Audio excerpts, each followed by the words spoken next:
Okay, so I'm not Van Gogh and I'm definitely not a professional artist, but for some reason I thought it would be a great idea to recreate his famous painting Sunflowers. But here's the twist. I am not gonna paint the flowers, no. I am actually crocheting them. And don't ask me why. Alright. Let's see if it will be something beautiful or just a disaster that Van Gogh himself would haunt me for. تروي الجمال بألفان وقف.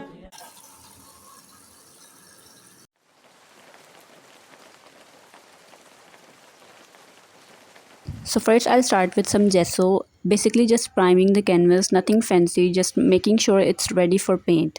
Then I did a very messy sketch just to know where everything will go. Next I added a base layer with burnt sienna, just a simple color to warm things up. Now it's time for some color blocking, so it will be blue for the background. And yeah, don't ask me about the color theory, I don't know what I'm doing.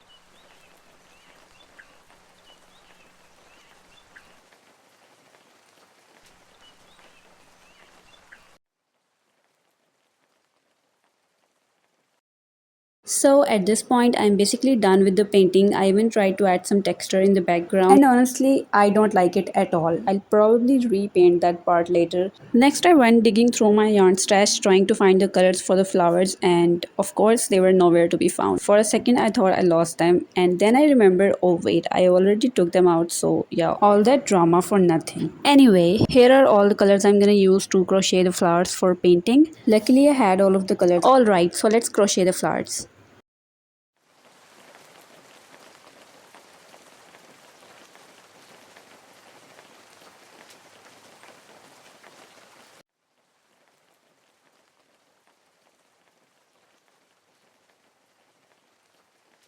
Okay, my flower is halfway done. I'm just trusting the process, and just like that, now there are two. Don't ask me how long that actually took. And after a little transition, we are finally done with the flowers. So yeah, they look kind of cute. Not gonna lie. I'm showing them one by one because honestly they deserve their little spotlight. Each flower has its own vibe, some neat, some a little let's just call it unique. Here comes the big question. How do I actually attach these to the painting? Do I sew them? Do I glue them?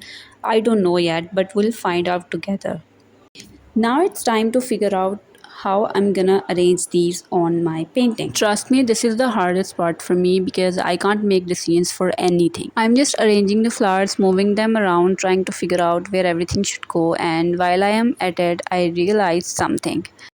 The texture I added in the background, it's kind of too much. It's competing with the flowers instead of letting them shine. Honestly, it's a little distracting and I'm starting to stress over it. So I've decided I'm just gonna repaint it and keep it plain because sometimes a simple is better or at least less stressful for me.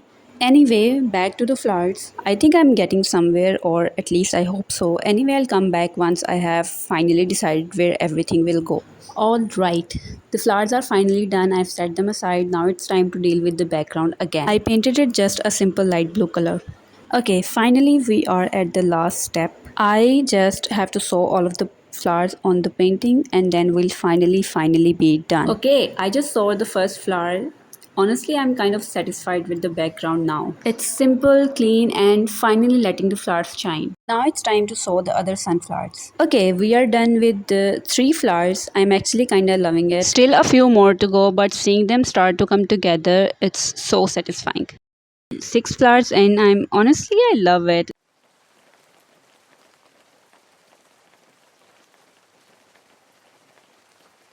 And here we go, the last flower, sewing it on, and just like that, we are finally done. Here we go, the big reveal. Honestly, I'm really happy with how it turned out. The flower actually looked like flowers. This is just so pretty. It was a bit of a chaotic process, crocheting, arranging, repainting, but seeing it all come together, it's just worth it. And that's a wrap. The sunflower painting is done and I'm so proud of it. Thank you so much for watching. I'll see you in the next one. تروي الجمال بألفان وقف